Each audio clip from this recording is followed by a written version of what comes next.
Soleil, toutes ces merveilles par tes rayons d'or réveillent notre cité délivrée.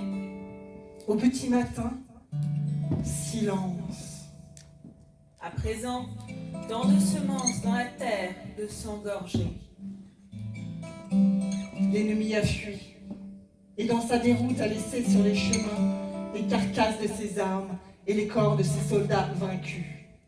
Parmi eux, Polynice, qui, sûr de sa victoire, s'était allié aux envahisseurs pour conquérir sa propre terre et trahir sa nation. sur nos têtes pendant des mois ont jailli feu et émoi. Ceux qui nous donnaient perdants étaient nombreux, avisés. Nous étions partout visés. Nous restions fiers et constants, L'ennemi était si sûr de lui si cruels et si brutales. que les dieux n'ont pas permis qu'il obtienne la victoire sur un peuple de vaillants, armé de son seul courage, De sa foi, et de son amour pour sa terre.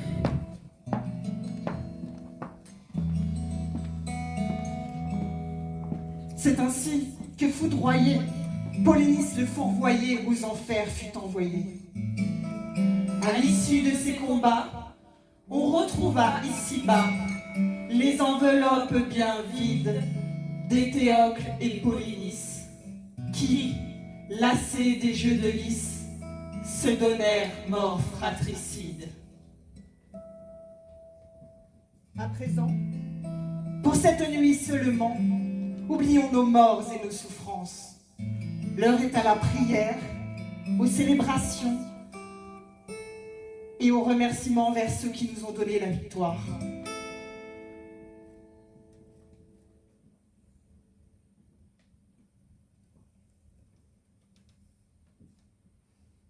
Ismène, ma sœur!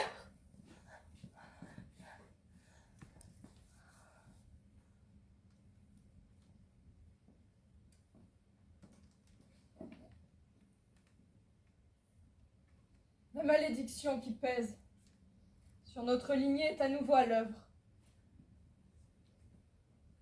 Meurtre, viol, inceste, guerre, souffrance, terreur.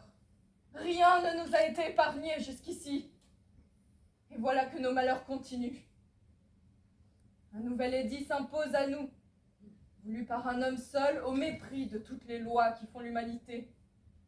En es-tu déjà informé? Non. Je ne suis plus les nouvelles depuis la mort de nos frères. Éthéocle et Polynice, tués le même jour sur le front. Chacun d'eux était engagé dans un camp opposé. Voilà bien une nouvelle preuve de la malédiction qui nous accable. Que peut-il encore nous arriver de pire que de perdre des frères après les avoir vus se dresser l'un contre l'autre? Je me doutais que tu ne savais rien encore. C'est pourquoi je voulais te voir, seule à seule. Je te vois si sombre, Antigone. Petite sœur, tu peux te confier à moi, tu sais. Parle-moi.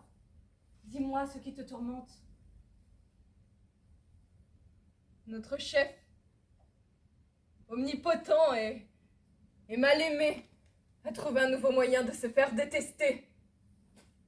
Alors qu'il offre à Éthéocle, qui combattait à ses côtés, des obsèques officielles, il refuse à Polynice un simple enterrement, ce à quoi tout homme a droit. Quels que soient ses torts, aucun homme ne devrait être laissé à la merci des chiens, des corbeaux et de la vermine. La haine de Créon va au-delà de tout. Au-delà même de la mort, car même mort, Polynice doit à nouveau être punie. Défense est faite aux citoyens de la ville de lui donner une sépulture, sinon les pires châtiments tomberont sur eux. La torture et la peine capitale sous les applaudissements du peuple, voilà ce qu'il réserve à ses opposants. Gouverner une nation de moutons et de dociles collaborateurs, comme cela doit le faire jouir, comme il doit être fier de sa double victoire, victoire militaire et victoire sur son propre peuple. Antigone, non. Que vas-tu te mettre en tête? Tu veux lui résister, c'est cela? Mais comment le pourrais-tu? Toi seul ne peux rien contre un tyran. Mais peut-être pourrais-tu m'aider. Si je le pouvais en étant sûr que cela soit utile. Mais que pourrions-nous faire? Que peuvent deux femmes seules face à l'administration de Créon? Nous pourrions à deux porter le mort jusqu'à sa tombe. Mais ce serait contrevenir à la loi, tu viens de me l'apprendre. Quiconque osera toucher au corps... As-tu peur, Ismène? C'est notre frère que l'on laisse aux chiens. Et c'est mon devoir que de m'opposer à cet édit indigne et d'offrir à Polynice une sépulture et le repos éternel. Tu veux l'enterrer, alors que c'est interdit. Sais-tu bien ce que tu risques? Créon est capable de faire ce qu'il dit et ses menaces ne sont pas à prendre à la légère. Pense au chagrin que cela causerait à ceux qui t'aiment, à Aimon, ton fiancé, à notre bonne nourrice Tiphaine. On ne sépare pas une famille au-delà même de la mort, je ne le permettrai pas. Pourtant, rappelle-toi ce qui est arrivé à notre père. Il s'est lui-même jugé coupable des pires infamies.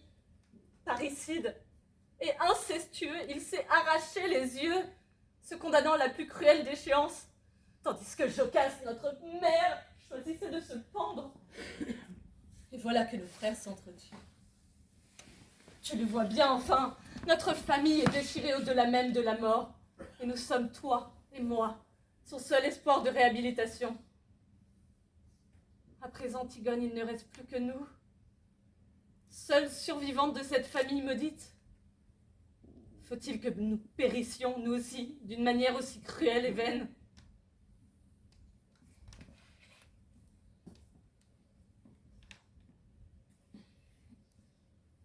Ce sont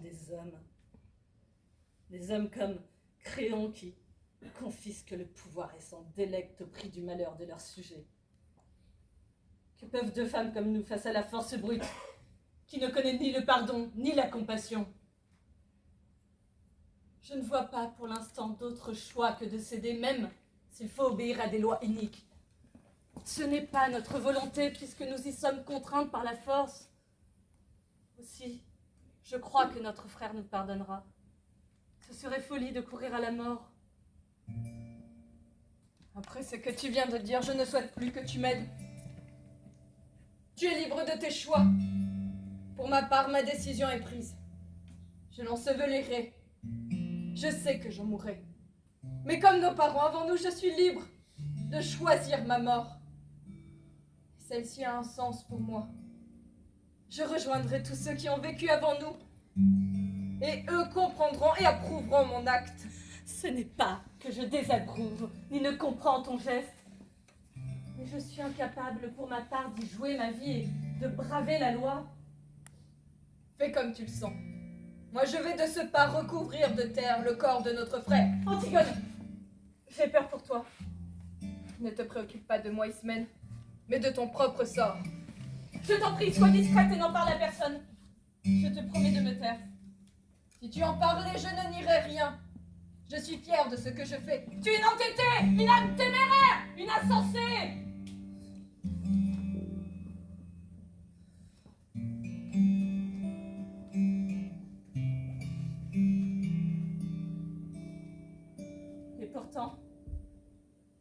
Je t'aime, ma sœur.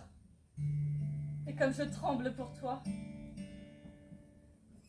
À présent, vous connaissez Antigone et Ismène. Laissez-moi vous présenter Créon, Le nouveau roi de ce pays, Il est ivre de lui-même. imbu de sa personne, convaincu de son destin. Il vous a convoqué, vous, l'Assemblée des sages, car il a quelques projets nouveaux à vous faire valider.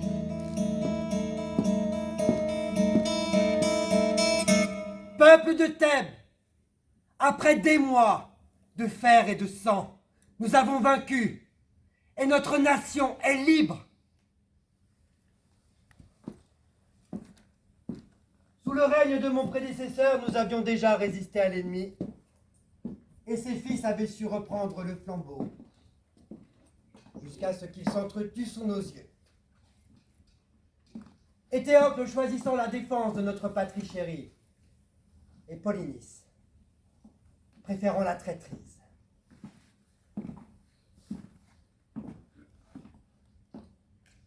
Je suis le plus proche parent du roi Oedipe et de ses fils défunts. C'est donc à moi que revient le pouvoir. Le trône n'est plus vacant. Ne me jugez pas avant de m'avoir vu exercer mes fonctions. J'édicterai des lois. Je dirigerai l'État, je déciderai sans faillir, sans jamais tergiverser. Je n'ai pas de pitié pour l'individu, il devra s'effacer devant l'État. Malheur à celui qui donnera plus d'importance à une personne plutôt qu'à notre patrie. Celui-là deviendra mon ennemi et l'ennemi de l'État. Par conséquent, je décrète qu'Éthéocle, qui a combattu vaillamment pour la défense de ce pays, est injuste. Il aura des obsèques officielles.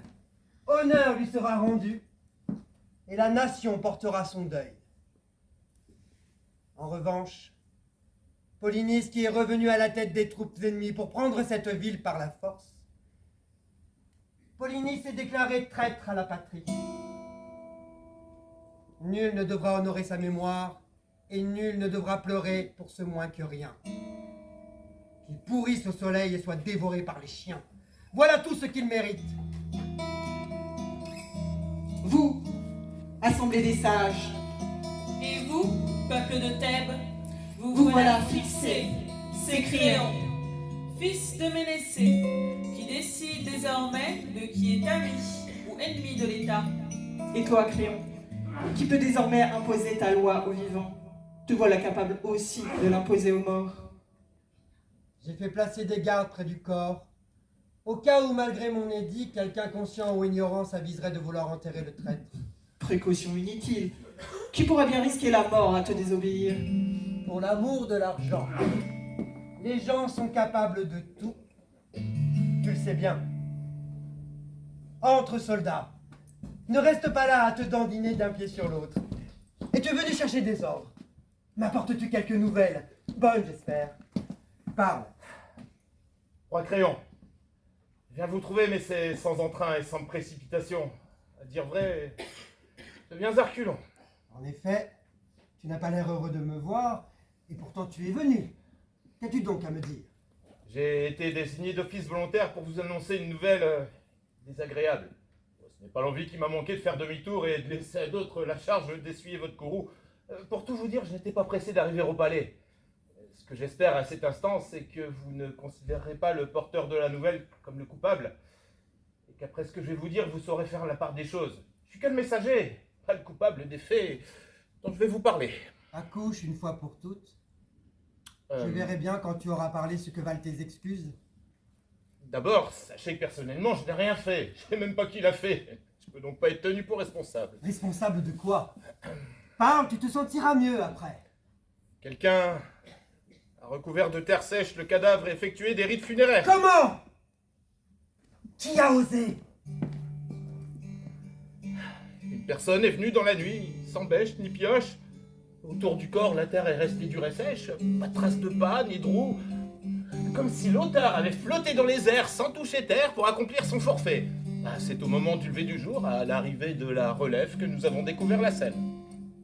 Continue. Le corps avait disparu. Pourtant, il était toujours là, personne ne l'avait déplacé.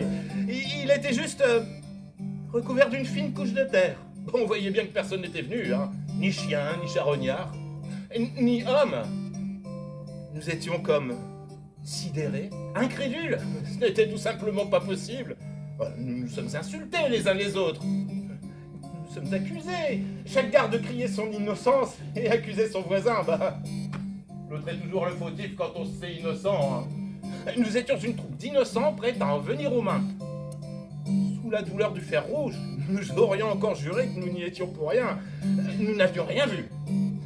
Nous n'avions rien fait. Nous ne savions pas qui avait ordonné cet acte et qui l'avait fait. Mais l'un d'entre nous déclara qu'il n'était plus temps d'investiguer davantage et qu'il était bien vain de se disputer, puisque la seule chose à faire était de vous prévenir au plus vite, roi Créon. Continue. Je suis un malchanceux et c'est toujours sur ma tête que tombent les tuiles. Prévoyant que cette nouvelle vous causerait une grande colère et que celle-ci s'abattrait sur le porteur de la nouvelle, nous avons tiré au sort celui qui vous l'apporterait. C'est donc à moi qu'a incombé la charge de vous prévenir. Croyez-moi, je m'en serais bien passé, hein. Comme vous vous seriez bien passé de recevoir une telle nouvelle. Personne n'aime se trouver dans une telle situation. Voilà un récit bien étrange. Ce dont ces gardes ont été témoins relève peut-être du surnaturel. Et si c'était le fait d'une puissance divine?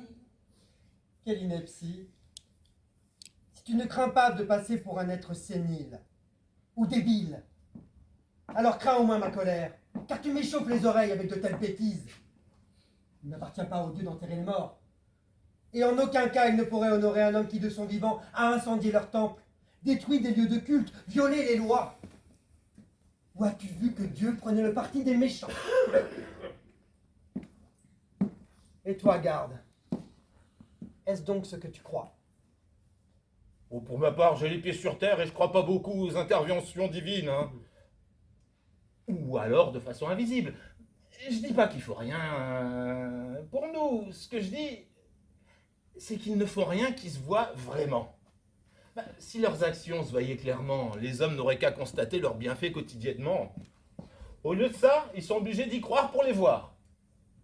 Est-ce que les dieux ont enseveli le corps? Ceux qui ont assez de foi peuvent le croire. Ce que tu dis là ne me rassure pas. Si les croyants se mettent en tête que j'agis contre la volonté divine, ils contesteront davantage mes décisions. Je me semble déjà entendre des voix chuchoter contre moi. Je sens leur insoumission dans leur refus de me saluer. Ils détournent le regard. Ils ne se prosternent pas ou avec mauvaise volonté. Ils ne m'acceptent pas comme roi. Ces opposants sont bien capables de payer des gens pour agir contre mes décisions et faire enterrer un corps malgré l'interdiction.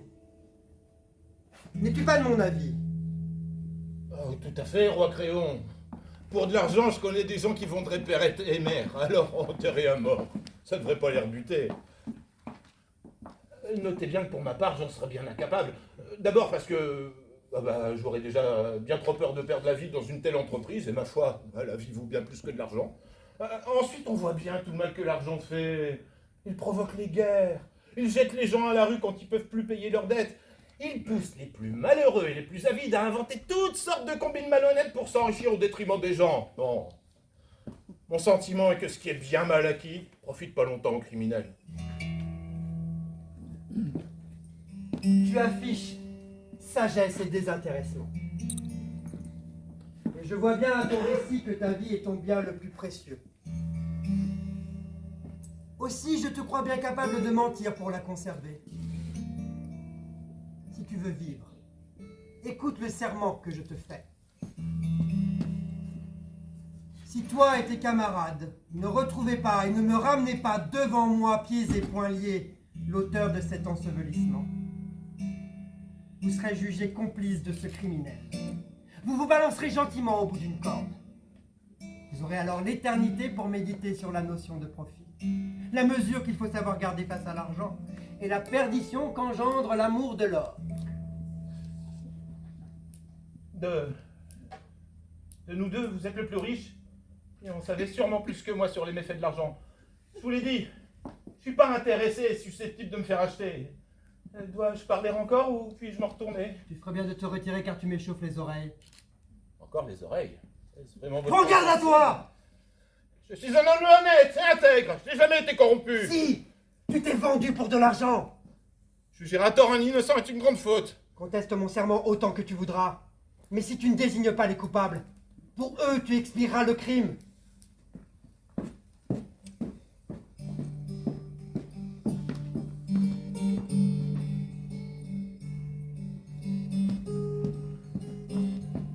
Ton avis véritable est comme comportant un usurpateur, en jugeant mal tes sujets, en édictant des arrêts choquants, en faisant preuve d'une cruauté inutile. Il faudra pas longtemps à ton peuple pour te détester et souhaiter se débarrasser de ton encombrante vanité. Roi Créon.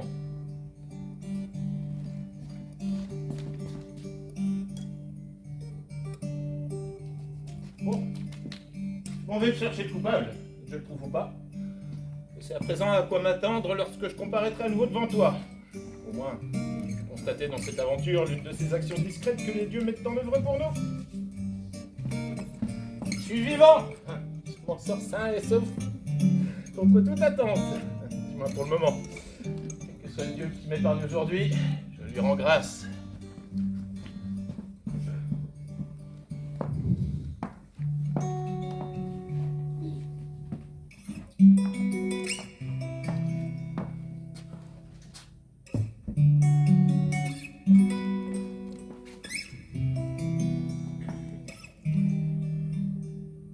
Le monde est plein de merveilles.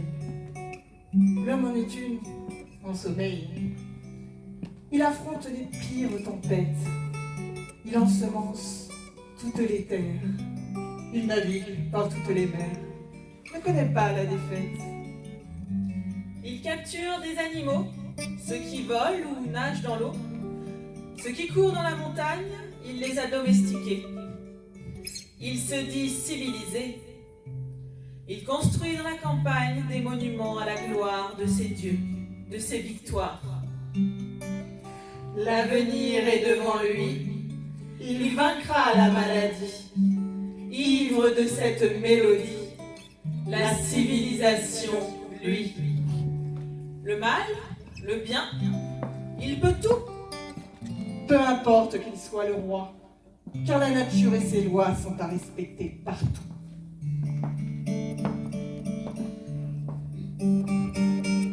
Qui voit-on venir entre les mains du garde? N'est-ce pas la jeune Antigone, la fille du feu roi Oedipe? Malheureux enfant, qu'as-tu donc fait dans un acte de folie? Ainsi donc, tu es celle que l'on recherche partout, la rebelle qui défie les édits royaux.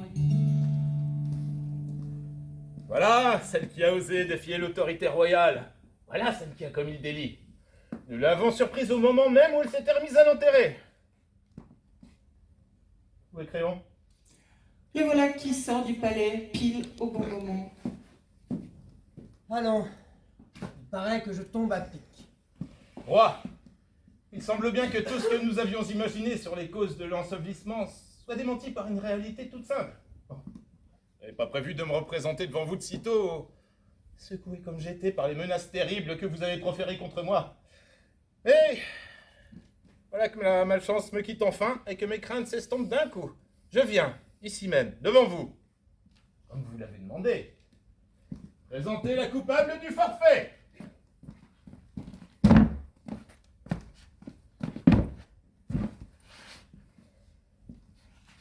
Voilà une jeune fille que nous avons surprise en train d'enterrer le corps à nouveau. Tous voulaient vous porter la bonne nouvelle, mais cette fois je me suis pas laissé faire, hein. Puisque j'ai risqué ma vie à vous porter une mauvaise nouvelle, à moi de vous porter la bonne. Les autres gardes ne m'ont pas démenti. Ah. À présent, vous tenez la coupable, vous êtes libre de la confondre et de la juger. Quant à moi, j'ai rempli ma part du contrat, je suis libre de vivre et délivré de toute sanction. Ce que je vois, c'est que tu m'amènes une jeune fille en guise de coupable. Où et comment l'as-tu trouvée?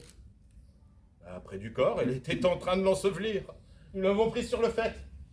Comprends-tu la gravité de ton accusation. Comment saurais-je si ce que tu me dis est vrai? Mais je l'ai vu de mes propres yeux en train d'ensevelir le cadavre malgré votre interdiction. Ne suis-je pas assez clair? Ai-je l'air insensé? Dis-m'en plus. Qu'as-tu vu exactement? Bon. Comment a-t-elle fait? Je vous conte l'histoire dans ses détails puisque telle est votre volonté. J'étais retourné sur place et j'avais informé mes camarades de vos terribles menaces. Oh, ils en étaient tous abasourdis. Pour tromper notre inquiétude, nous nous sommes mis à découvrir le cadavre de la poussière qui leur couvrait jusqu'à ce qu'il soit à nouveau exposé au grand air. L'odeur de putréfaction nous a fait suffoquer aussi. Nous sommes installés contre le vent, sur des rochers qui nous permettaient de le garder à vue sans en être incommodés. Sur le coup de midi, une tempête de sable s'est levée, balayant tout sur son passage. La terre s'est soulevée, les arbres se sont courbés, des grondements terribles émanaient du ciel, et des éclairs de chaleur embrasaient l'azur sans qu'il tombe la moindre goutte d'eau. Nous sommes restés à notre poste malgré la poussière qui nous forçait à fermer les yeux. Après la tempête, cet enfant est venu pour voir si le corps était toujours à l'abri de la vermine.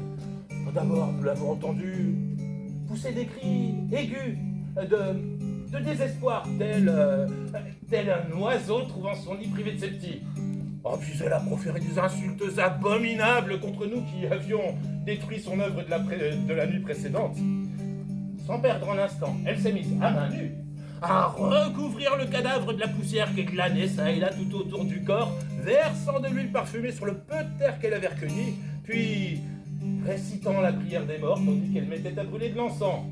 Voyant cela, nous sommes descendus de nos rochers et avons accouru pour nous saisir d'elle. Bon, elle s'est laissée prendre sans résister. Nous l'avons interrogée sur ce qu'elle faisait, sur ce qu'elle avait fait cette nuit même. Elle n'a rien nié. Tu as fait ton office. Tu dois te sentir quitte et soulagé. Oui et non. Oh, je me sens rassuré quant à mon sort. Hein. Je obéis aux ordres, je suis pas à blâmer. Et pourtant, j'ai de la peine pour cette jeune fille et je m'inquiète pour elle. Mais à choisir, entre son salut ou le mien, je préfère le mien. Bah, la nature humaine est ainsi faite. S'il faut choisir entre sauver la peau d'une inconnue ou la mienne, je préfère la mienne. Et toi qui restes là sans rien dire, n'as-tu rien à ajouter pour ta défense? J'avoue tout, roi Créon. Je l'ai fait. C'est bien moi qui l'ai fait. Je ne le nie pas. Garde, tu ferais bien de te retirer. Tu es bien quitte pour cette fois.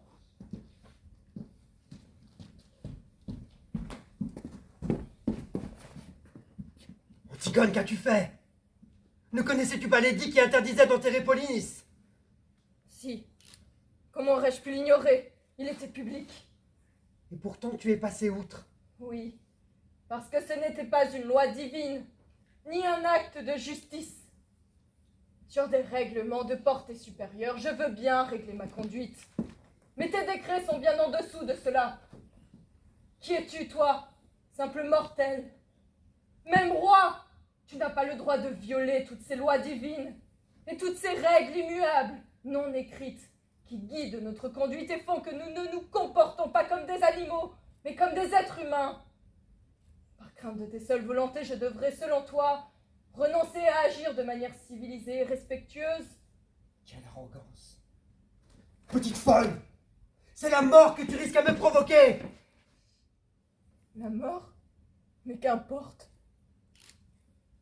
J'ai toujours su que j'étais mortelle, moi. Avec ton aide ou non, l'heure de ma mort sonnera. Si cela doit se faire plus tôt que prévu, qu'il en soit ainsi. Cela me délivrera de nouveaux tracas. Ma famille les a collectionnés ces dernières années. À bien peser le pour et le contre, je trouve que survivre dans le malheur ne mérite pas la souffrance que j'aurais à jamais d'avoir laissé mon frère sans sépulture. Tu me traites de folle. Eh bien, au vu de tes édits, je pense que tu es le plus fou de nous deux. Quel courage à cette petite. C'est bien la fille d'Oedipe. qui ne cèdent jamais face au malheur. Ce sont les plus forts caractères qui se brisent le plus facilement. Trop d'exigences les rend inaptes à s'adapter au changement. Tels les grands pins déracinés par les tempêtes. On les abat plus facilement que ces tempéraments plus conciliants qui s'accroîtrent dans le sens du vent. Les chevaux les plus fougueux ne galopent plus lorsque leurs pattes entravées les contraignent au trot. Mais cette fourbe, dès sa première expédition nocturne, savait pertinemment qu'elle bravait mes ordres. Et elle a recommencé. Et elle s'en vante. Si je la laisse gagner, c'est elle qui de nous deux devient l'homme fort, et moi je ne suis plus un homme, seulement son faire-valoir. Elle a beau être ma nièce, la fille de ma propre sœur, ma plus proche parente. Elle n'échappera pas au terrible châtiment que je lui réserve. Pas plus que sa sœur Ismène, qui probablement l'a aidée à braver mon autorité. Je l'ai vue au palais, Ismène, elle était très agitée. Sans doute de savoir sa complice prise sur le fait. Qu'on aille me la chercher, elle aussi. Que veux-tu de plus que ma mort? Cela ne te suffira donc pas. Si, cela m'ira parfaitement. Ta mort sera ma gloire. Dans ce cas, qu'attends-tu? Tout ce que tu me dis me fait horreur. Et tout ce que je te dis t'irrite au plus haut point. Il n'y a pas, à mes yeux, de mort plus glorieuse que celle trouvée en donnant une sépulture à un frère. Ton peuple m'approuve. Il me soutiendrait ouvertement s'il n'était pas paralysé par la peur. Les dictateurs ont ceci de commun, qu'ils peuvent inverser la réalité et justifier de leurs actes par des mensonges d'autant plus énormes qu'ils font croire aux troupeaux que le blanc est noir et que le noir est blanc. Tu es bien la seule à penser cela. Personne n'approuve tes bravades et ton attitude suicidaire. Ils te prennent en pitié parce que tu es une fille perdue, c'est tout. Détrompe-toi. Ils ne disent rien par prudence et par crainte pour leur vie. Mais ils n'en pensent pas moins. Ils te craignent. Bientôt ils te haïront. C'est toi qui fais honte au peuple en honorant un traître à sa patrie. Il n'y a pas de honte à enterrer son frère défunt. As-tu seulement pensé à ton autre frère, Éthéocle, tué par Polynice alors qu'il défendait sa terre? Oui! Éthéocle était mon frère. Du même père et de la même mère, et je le pleure aussi. Et c'est à ce traître de Polynice que tu rends les honneurs? Oui! Parce qu'il n'a eu droit à rien. C'était un chien à tes yeux. C'était aussi mon frère, le frère d'Éthéocle. Et un membre de ta famille. Et surtout, c'était un être humain. Non. Il était mauvais. Il a eu ce qu'il méritait jusqu'au-delà de la mort. Qui es-tu pour décider du statut de mort? Dans l'au-delà, tu te prends pour Hadès. Crois-tu vraiment qu'au royaume des morts, les âmes poursuivent les guerres absurdes des vivants? Un ennemi mort reste un ennemi. Cela n'a aucun sens. Moi, je suis faite pour aider l'amour à revenir dans le cœur des hommes. Et c'est la haine que je veux enterrer. Eh ben, va-t'en prêcher l'amour chez les morts. Mais moi, vivant, une femme ne commandera pas sur mes terres. Voici venir Ismène. Des larmes coulent sur son visage et ses yeux sont rougis. Par le chagrin. La voilà, cette autre vipère qui attendait tapis dans ma maison. Le moment idéal pour contester mon autorité. Avoue que tu as aidé ta sœur à enterrer ce chien. Si Antigone est coupable, alors je le suis aussi. Je suis solidaire de son action. Oh non, roi Créon, ne l'écoute pas. Elle ne voulait pas le faire. Elle n'est pas ma complice. Laisse-moi être à tes côtés dans cette épreuve. Il ne sera pas dit que je te refais faux bond 2 fois. C'est ton action qu'il fallait m'aider quand il en était encore temps. À présent, il est trop tard. Rien de ce que tu pourras dire ne pourra changer les faits. Tu n'as rien fait. Tu n'as violé aucune loi. Si tu meurs, je veux mourir avec toi. Nous rendrons grâce ensemble à nos morts, mais dans l'autre monde. Je ne veux pas que tu meures. Tu n'as rien fait, ce serait injuste. Ma mort suffit. Petite sœur, que sera ma vie si tu n'es plus là? Créon saura bien te remercier de n'avoir point agi contre lui. Pourquoi cherches-tu à me blesser? Crois-moi, cela ne m'enchante pas de te récrier. Alors pourquoi ne veux-tu pas de mon aide? Parce que tu dois vivre. S'il te plaît, sauve ta vie. Je ne t'en voudrais pas d'échapper à la mort. Comment pourrais-je me pardonner de te survivre? Rappelle-toi, nous avons fait un choix la nuit dernière. Tu as choisi de vivre.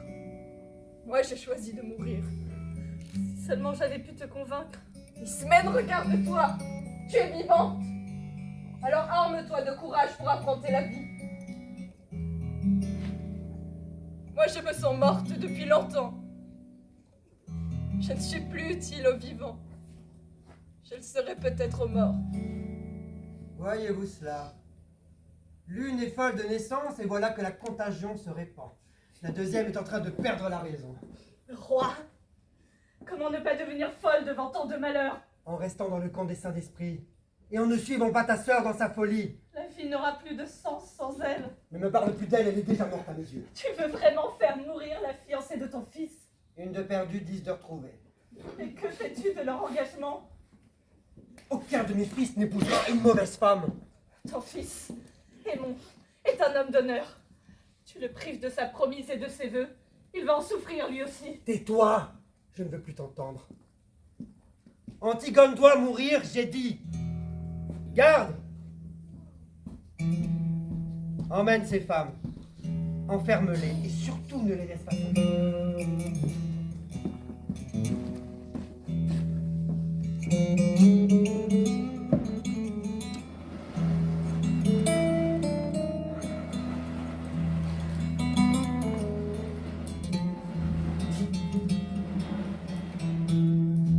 Si tu échappes au malheur, sois heureux d'être épargné.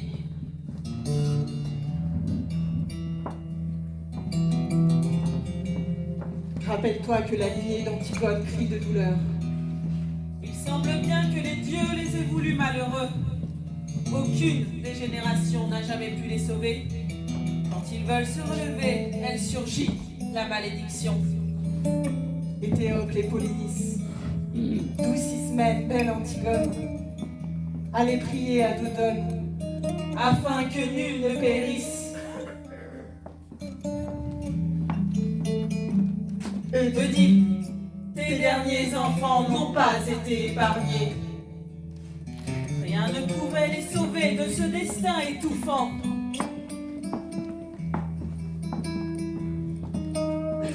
Soyez rassurés pourtant, qui inverse la vérité. Le mal, le bien échangé, ne mentira pas longtemps. Créon, voici venir ton fils, Aimon, ton dernier-né. Son air est grave et infiniment triste. Il vient sans doute te parler d'Antigone, sa promise, que tu as jetée en prison et que tu t'apprêtes à faire mourir. Ah, te voici, mon fils. Viens-tu me reprocher la sentence que j'ai prononcée contre ta fiancée? Cela va-t-il nous dresser l'un contre l'autre? Je suis ton fils, et tes volontés s'imposent à moi. Aucun mariage ne peut se faire sans ta bénédiction. À la bonne heure. Voilà qui est parlé. Je t'ai engendré pour que tu m'obéisses, pour que tu suives mes volontés, pour que tu sois de mon parti contre mes ennemis et me venge contre eux s'il en était besoin. Tes amis doivent être de mes amis, et je suis heureux de ne pas te compter parmi ces fils inutiles qui, dès leur venue au monde, n'ont de cesse de causer des soucis à leur père et des moqueries. Que les plaisirs de l'amour ne te fassent jamais perdre la tête pour une femme. Une mauvaise épouse, désobéissante et entêtée, qui professe ses propres idées et n'a pas pour seule raison d'être de servir et veiller au bien-être de son mari, cette femme-là qui de tous mes sujets est la seule à me désobéir, cette femme-là t'aurait rendu bien malheureux et t'aurait à longueur de journée assommé la tête de ses propos insensés. Renonce à elle car je ne reviendrai pas sur ma décision. Elle mourra. J'en veux faire un exemple pour notre peuple. Quiconque viole la loi sera traité comme il le mérite, y compris les membres de ma propre famille. Il n'y aura pas de passe-droit. La loi est la même pour tous, et la loi, c'est moi. Le peuple m'a choisi pour roi, il devra obéir. Se faire obéir, c'est savoir gouverner. Il n'y a pas de discussion possible. Discuter, c'est l'anarchie. Ça, je ne saurais le souffrir, non. Il n'y a qu'une seule voie possible. Celle que fixe le chef. Et ne pas laisser le peuple contester, ou le pouvoir s'effondre et le désordre s'installe. Non. Surtout, Aimon, tu ne dois jamais écouter les femmes. Ne jamais reculer devant leurs arguments, sinon tu es un homme perdu. Reculer devant un homme, pas son corps, mais devant une femme. Non seulement tu serais un homme perdu, mais pire, tu serais déshonoré. Tes paroles sont en accord avec tes principes.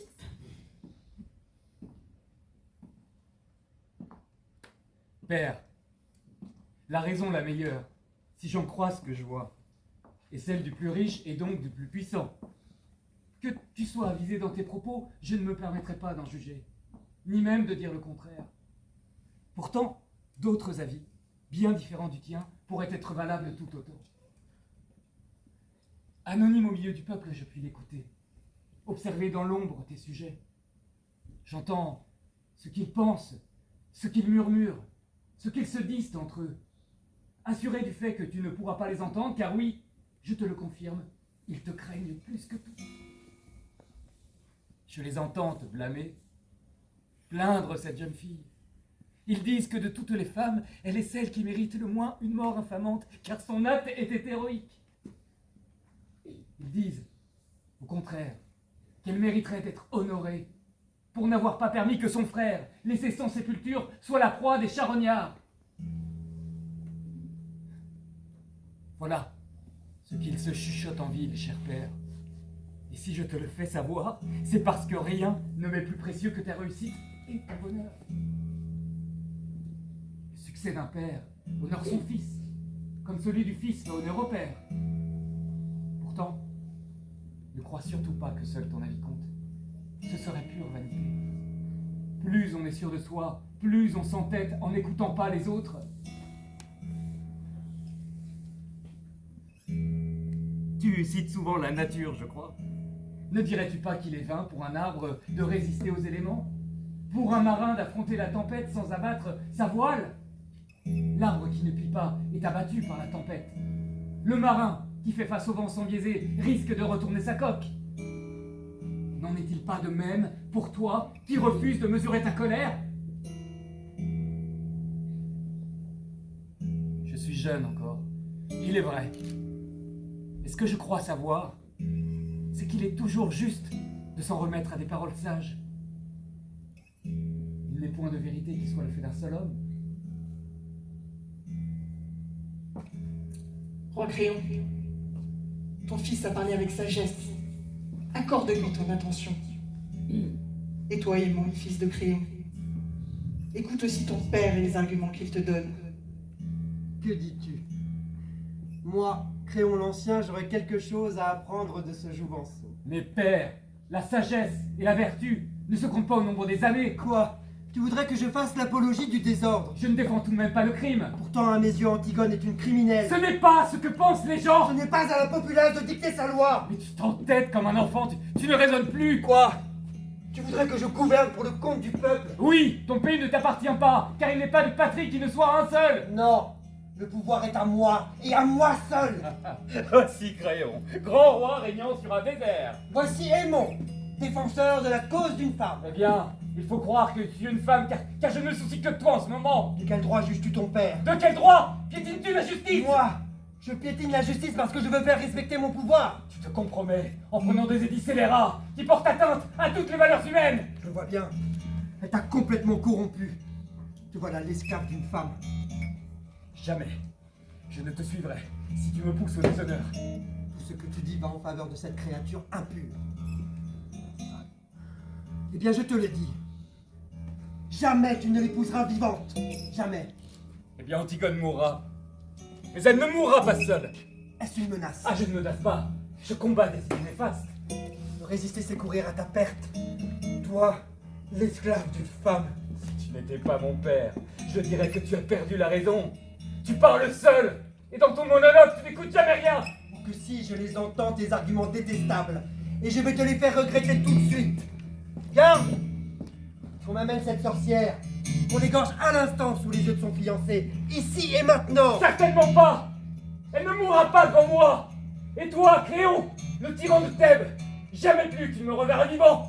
Tu n'auras qu'à aller délirer, entouré de tes courtisans obséquieux, flatteurs, vils, arrivistes! C'est moins que rien qui t'ont fait croire en ton omnipotence et se prostituent chaque jour à tes pieds! En actiquant tes sandales!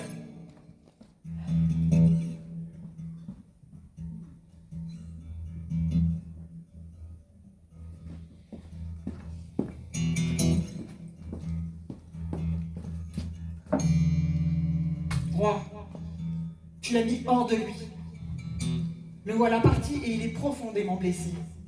Bien qu'il s'en aille, avec toutes ces utopies qu'il a en tête. De toute façon, il ne les sauvera pas. Il ne les sauvera pas? Tu veux donc les faire exécuter toutes les deux? C'est vrai. Celle-là est innocente, elle vivra. Et que comptes-tu faire de l'autre?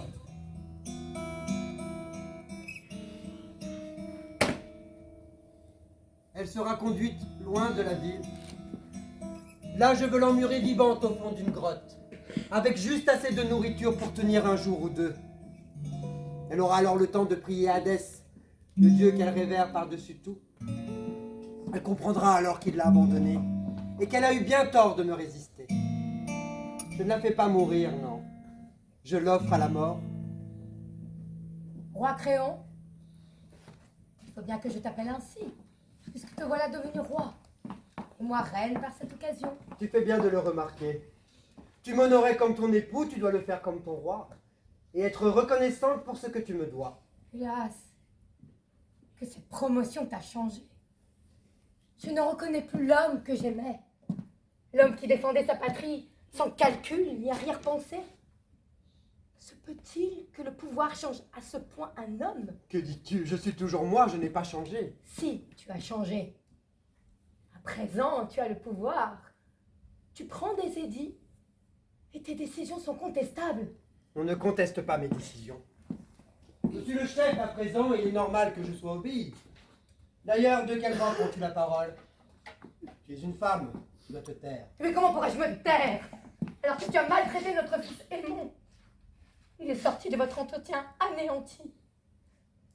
Le voir dans cet état me fait peur. S'il devait arriver un malheur, jamais je ne te le pardonnerai. Que veux-tu qu'il arrive? Il m'a tenu tête, oui, c'est un entêté. Mais il est jeune, il s'en remettra. Notre fils, un entêté?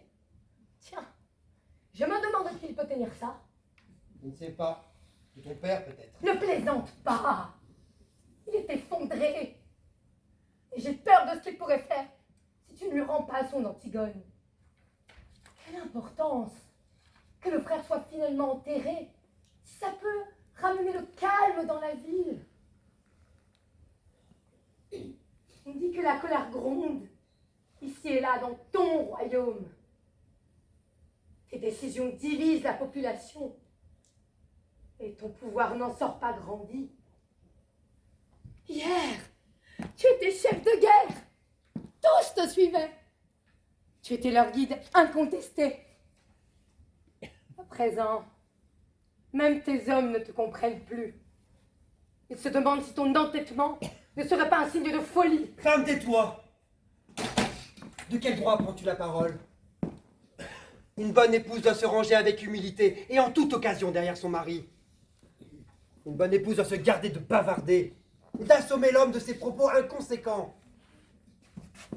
Même muette, cela ne me rendrait pas sourde pour autant. Ce que ton fils t'a dit est vrai. Je l'ai entendu moi aussi.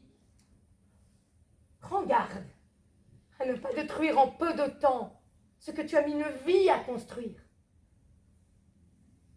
Sache aussi qu'il n'est pas de meilleur conseil désintéressé, bienveillant, que ceux prodigués par une femme à celui qu'elle aime ou qu'elle a aimé.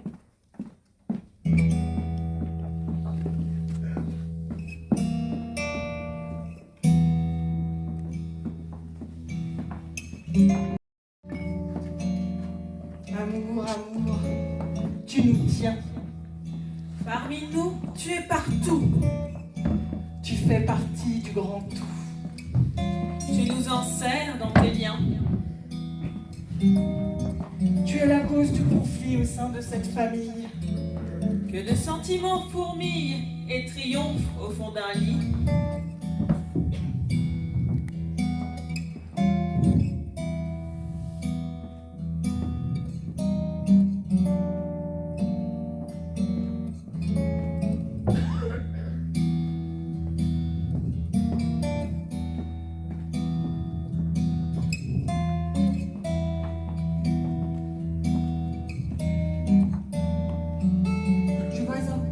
Je vois à présent Antigone s'avancer vers la mort.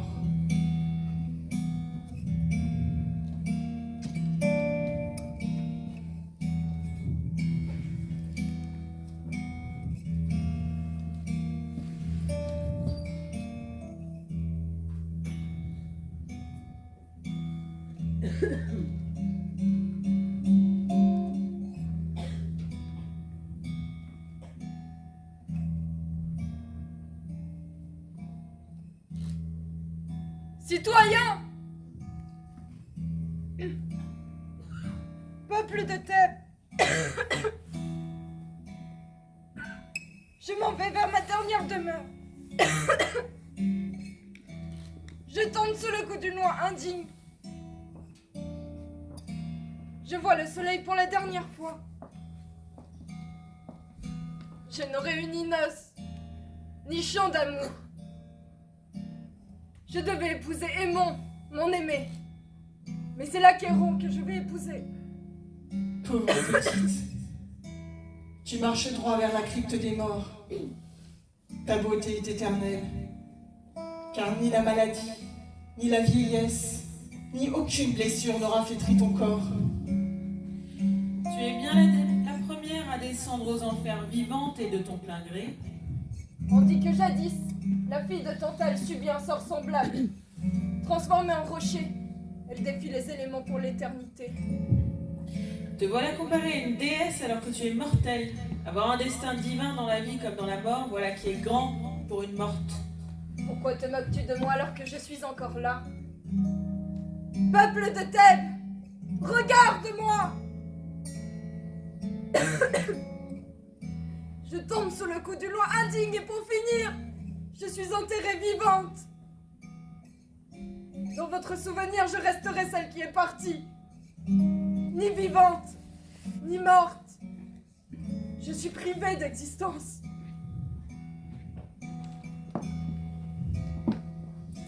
Ta passion t'a condamné. Celui qui a le pouvoir ne permet aucun espoir. Au vœu de lui retirer.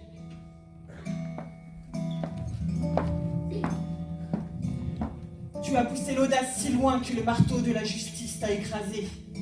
Pourtant, il ne fait aucun doute à mes yeux que cette sévérité ne t'a été appliquée que pour te punir du péché de ton père. Touche là mon point sensible. La douleur qui hante mon âme depuis toujours.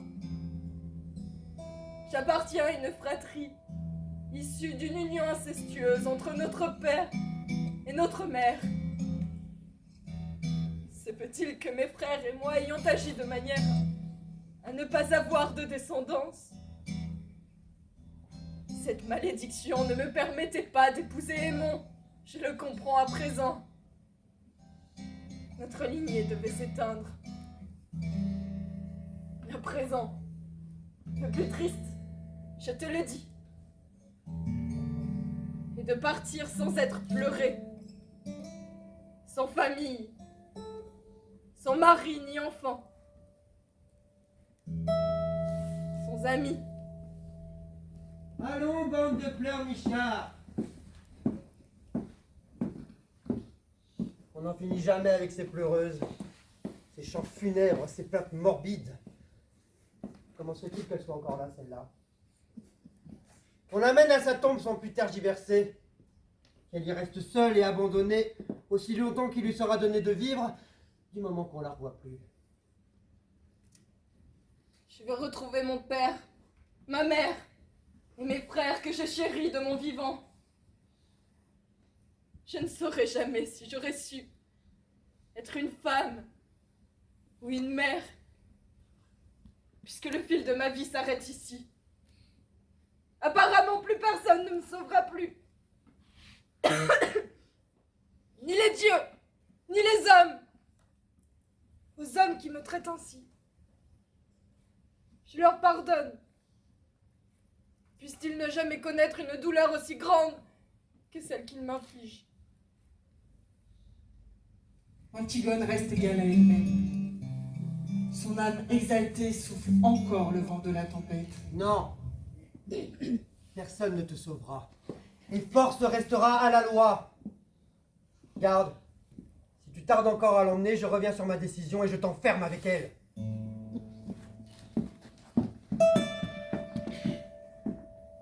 Courageuse jeune fille. L'heure est venue. Faut y aller.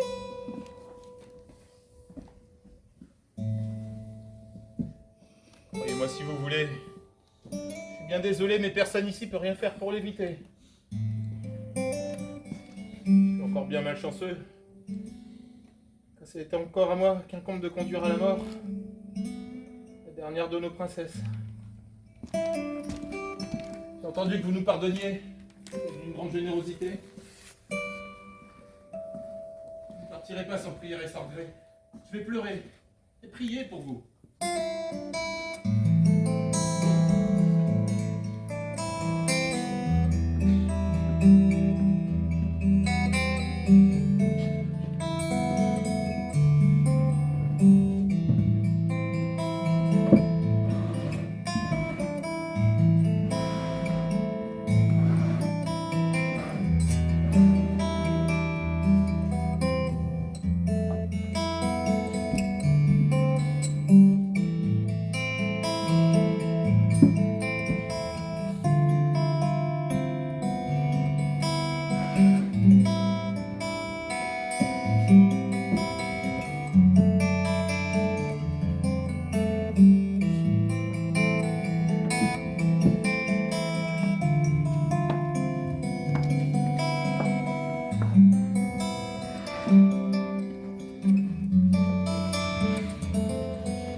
Souviens-toi de Danaé, malheureuse fille d'Acrisios, pusillanime roi d'Argos, Dans les flots précipités, car Zeus l'avait possédée.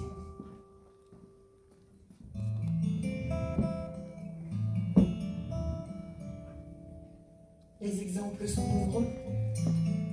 on vit d'autres malheureux, qu'Antigone ou Danaé. La mémoire murmure un nom. C'est celui de Tiphaï, la nourrice de Danaé, qui fut punie en son nom. Que le destin se joue de nous, pauvres mortels. Par quel coup du sort, la nourrice d'Antigone porte-t-elle, elle aussi, le nom de Tiphaï? Mais la voilà venir. Elle cherche encore à voir Antigone. L'enfant chéri qu'elle a nourri.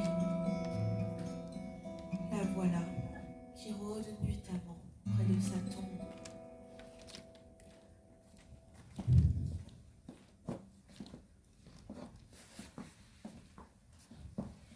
Antigone, ma petite fille, m'entends-tu derrière ce mur de pierre qu'ils ont dressé entre toi et moi, entre les entrailles de la terre et l'air du dehors?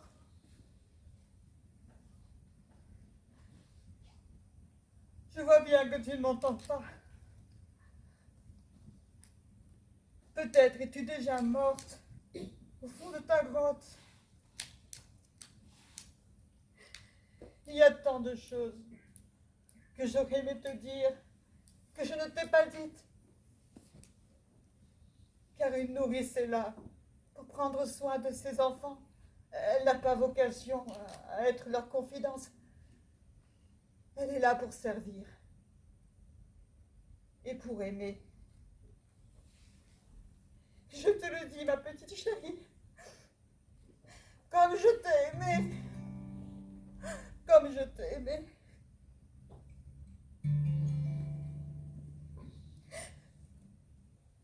De ton premier sourire, à peine sorti du ventre de ta mère,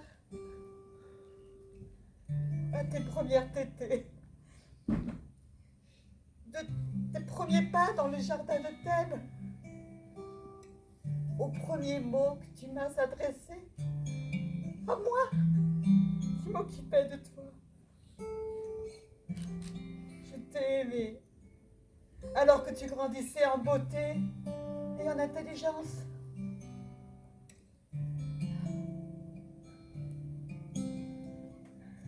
J'ai tremblé par peur de te perdre lorsque la fièvre des marais a failli t'emporter.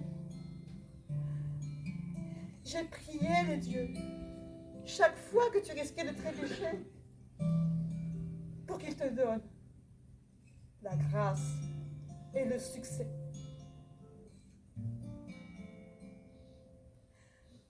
Je t'ai souvent observé en cachette, tandis que tu jouais avec tes frères. Tu leur tenais tête déjà. Même Polynice, que tu aimais entre tous, n'osait pas te contrarier. C'était le temps béni où les enfants d'Oedipe grandissaient en sagesse. Et qui aurait pu croire que vous seriez un jour déchirés et séparés pour toujours?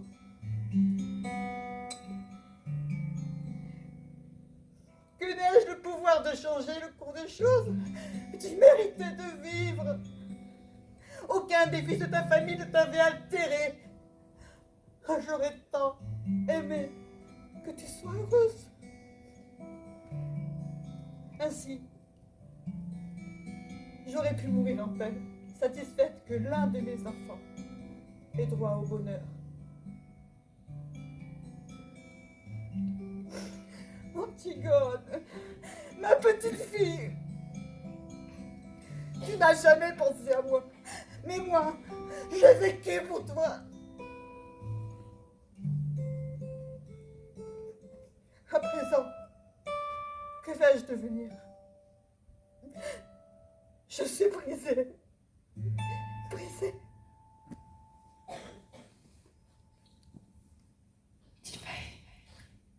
Ma douce nounou, je t'entends. Si j'ai du mal à te parler, c'est que ma gorge se serre en pensant au mal que je te fais.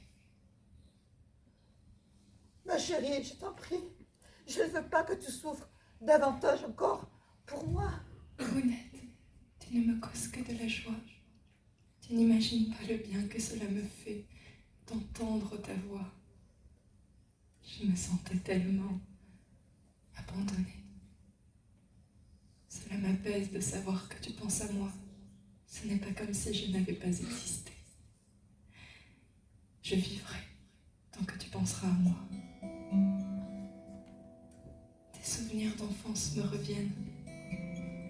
Je me revois petite, en train de chercher Théocle et Polynice, cachés dans les écuries.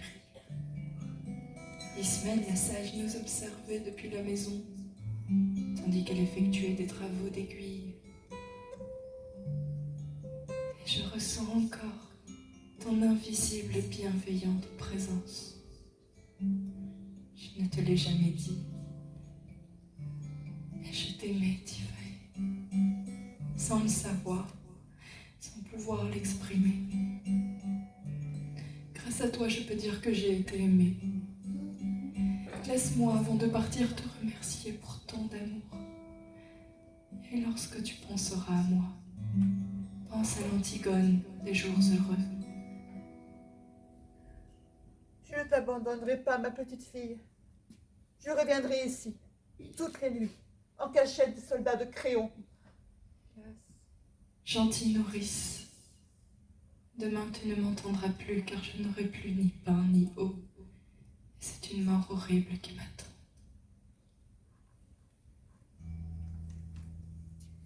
Quel lâche!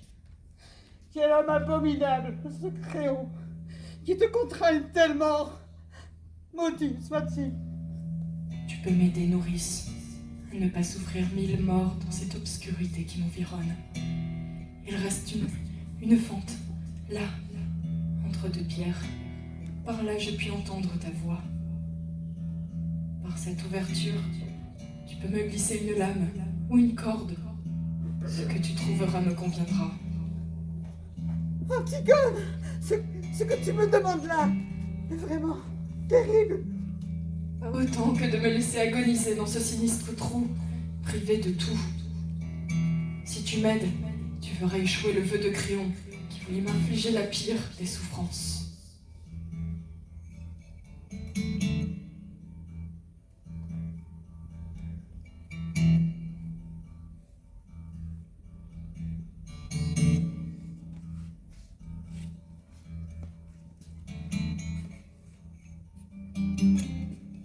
L'objet de ta délivrance.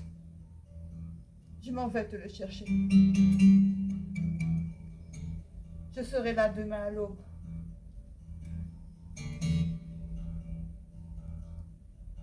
Essaie de dormir un peu, ma petite fille. Assurez que ton calvaire prendra fin bientôt.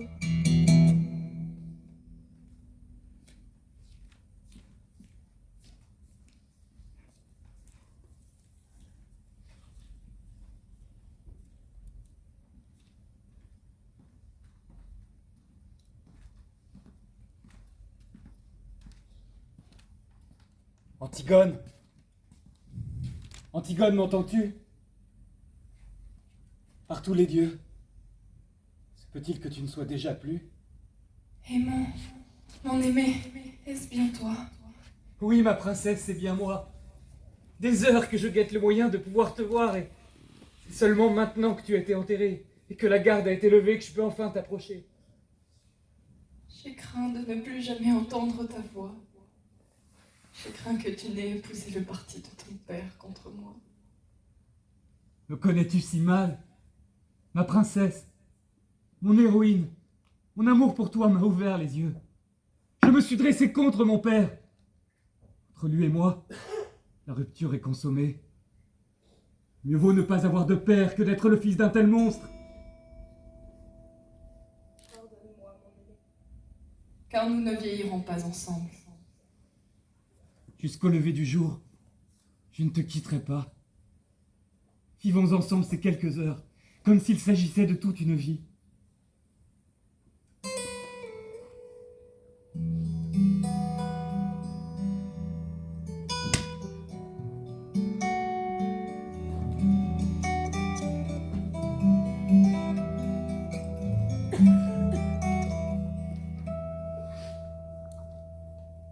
Roi de Thèbes, salut. Tirésias, mon conseiller, quelle raison t'amène à moi si tôt le matin? J'ai consulté l'oracle et je viens te prévenir. Ton destin s'apprête à basculer. Il est à peine temps. Tu dois agir sans tarder.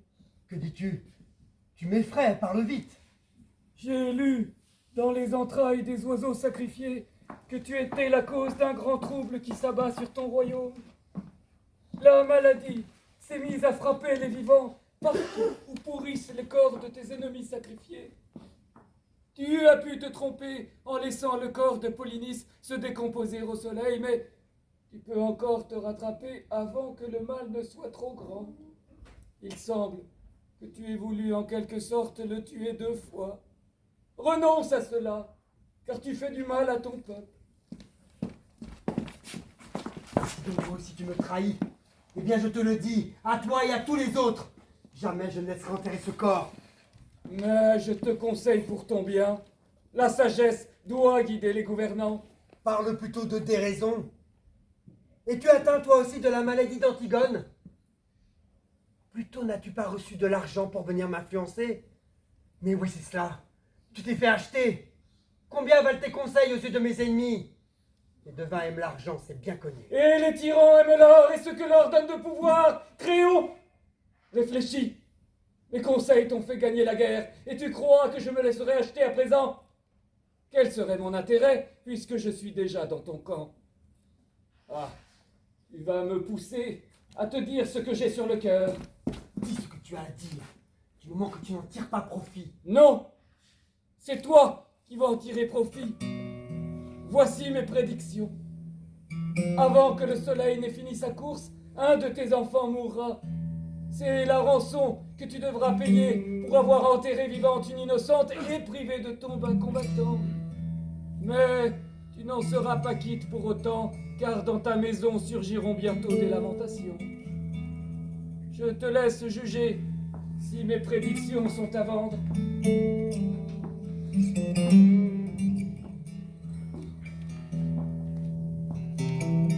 Ô Thèbes, ville du grand Bacchus, vois grandir la chape de mort, la maladie tue les forts.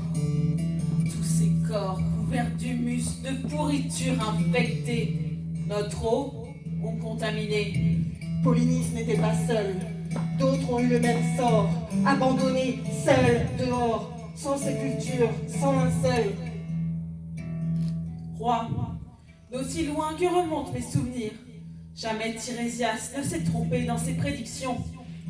Et celles-ci sont vraiment terribles. Je le sais bien. Et tu m'envoies troublé. Céder est une humiliation, mais ne pas céder pourrait être pire. Que me conseilles-tu? Je te conseille la prudence. Je pense qu'il faut libérer la jeune fille de son tombeau et y déposer le mort à sa place. Tu penses qu'il faut céder? Oui, et sans tarder, à moins qu'il ne soit déjà trop tard. Comme il m'en coûte de renoncer à mes résolutions. Mais contre le destin, je ne peux pas lutter. Dans ce cas, agis vite. Ne perds pas de temps. Oh là! Garde! Serviteurs! Sortez mes chevaux! Partez immédiatement libérer Antigone. Dans tout le pays, envoyez des messagers. Tous les morts doivent être enterrés, y compris Polynice.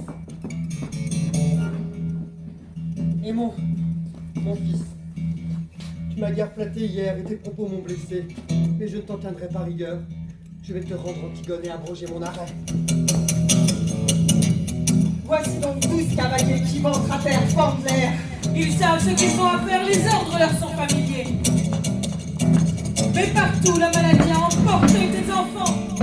Mauvais roi, on te pourfend. Tu es cause d'épidémie. C'est bien tard pour renoncer à ta lubie, ta folie. Tu as ouï l'homélie. Tirésias l'a annoncé. Ces enfants ne vivront plus. Tu dois payer ton tribut.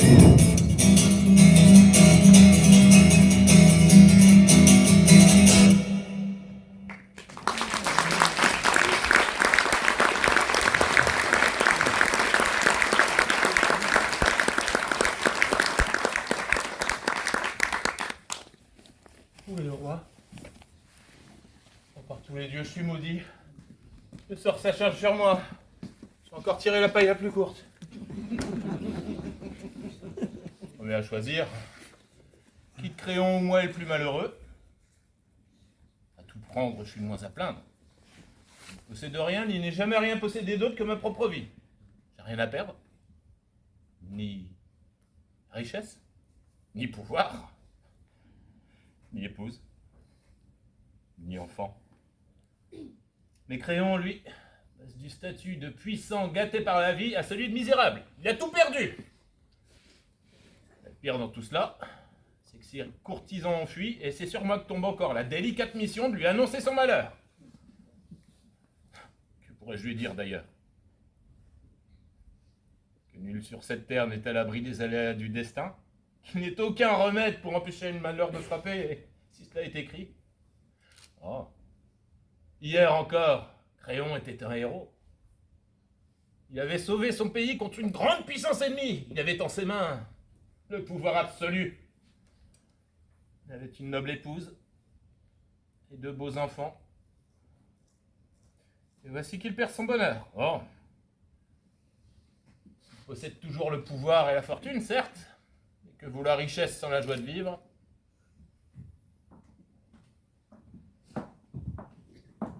Où sont-ils partis? Le palais est vide. Et toi, oiseau de malheur, quelle nouvelle terrible viens-tu nous apporter? Ils sont tous morts. Ils sont tous morts. Ils sont tous morts? Mais qui est mort? De quoi parles-tu? Antigone et Aimon, ils ne sont plus.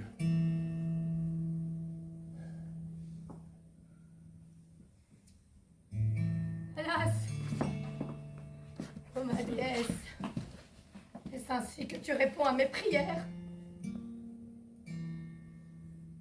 vous, citoyens de la ville, je vous ai entendu parler sans crainte. La vie ne m'a jamais épargnée. Je suis habituée. Puisque le malheur me frappe, je veux savoir comment et pourquoi. Reine Eurydice, je vais tout vous dire. Mentir et adoucir la vérité ne servirait à rien puisque, de toute façon, la vérité apparaîtra au grand jour dans toute sa cruauté. Aussitôt les ordres du roi entendus, nous sommes précipités hors de la ville. Les uns se sont arrêtés près du corps de Polynice, pour le porter à sa tombe et commencer les oraisons funèbres. Les autres, armés de pelles et de pioches, ont été enterrés les soldats ennemis qui pourrissaient au sol. Tirésias et moi-même, ainsi que 2 autres gardes, avons galopé jusqu'à la grotte d'Antigone, en espérant la trouver encore en vie, affaiblie peut-être, mais vivante. Il s'en est fallu peu peut-être que nous les sauvions, la princesse Antigone et le prince Aimon. La première personne que nous avons vue en arrivant sur place est votre fils, assis adossé contre la paroi de la grotte, au plus près de l'entrée scellée, où une minuscule fente subsistait par laquelle il a dû parler longtemps avec la prisonnière. Il semblait dormir. Je l'ai secoué pour le réveiller, en vain. Il était encore chaud, mais il ne respirait plus. C'est alors que j'ai remarqué la fiole renversée près de lui. Elle sentait cette odeur âcre, caractéristique de la ciguë. Alors que Tirésias essayait de le ranimer, nous avons un coup de pioche abattu le mur qui emprisonnait Antigone et l'avons trouvé exactement de l'autre côté de l'endroit où se trouvait votre fils, morte elle aussi. C'était ouvert les veines, avec une lame dont on ne sait comment elle se l'était procurée.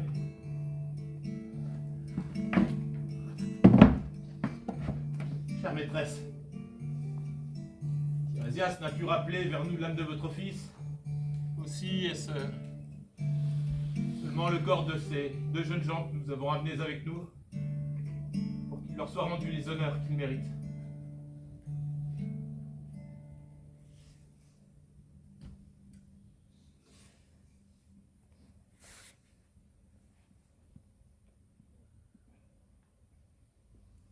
Je suis accablée de douleur. Mais je te remercie de m'avoir parlé sans détour. Et de m'avoir ramené le corps de mon fils bien-aimé.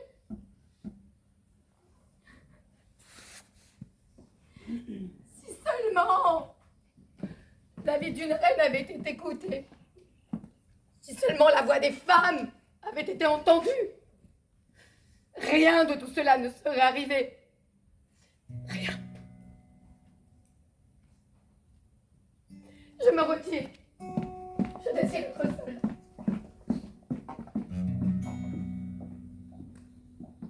Cette douleur est grave, conservée au plus profond d'elle-même. Pas de cri, ni de plainte. Votre règne est digne et admirable. Tant de souffrances blessent profondément l'âme. La reine nous quitte à peine vivante. Sa peine est si grande que j'en ai peur pour elle. Voici Créon. Il est auprès de son fils, ravagé par le chagrin et le remords.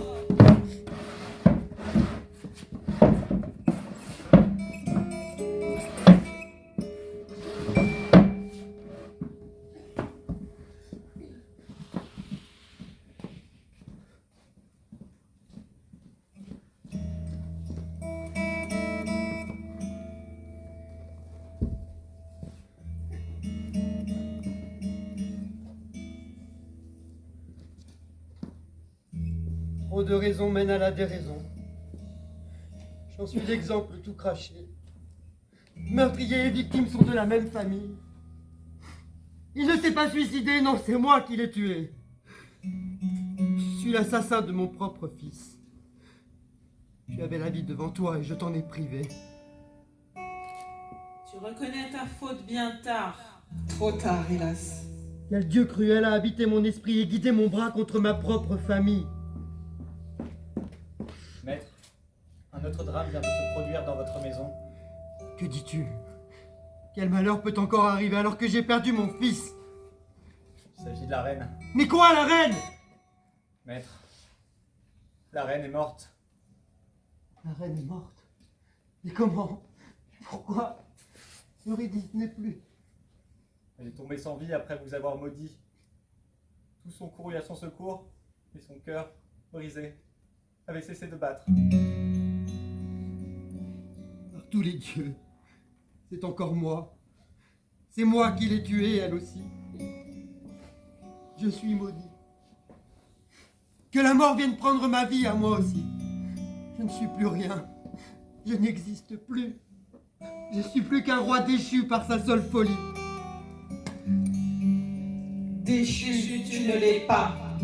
Tu règnes encore, tu es roi. Il ne t'appartient pas de décider de ta vie ou de ta mort. Laisse les dieux en décider pour une fois. Que tu le veuilles ou non, tu as régné, seul et sans amour. C'est là le prix à payer.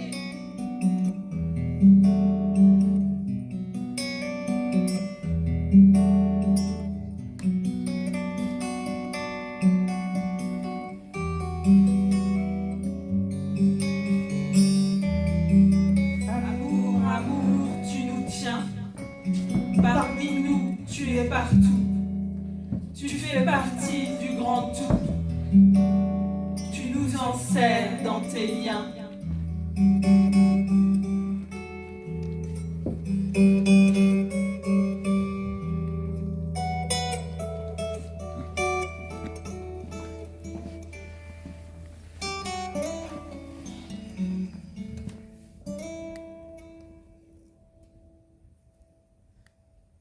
Moi, je suis faite pour aider l'amour à revenir dans le cœur des hommes. C'est la haine que je veux enterrer.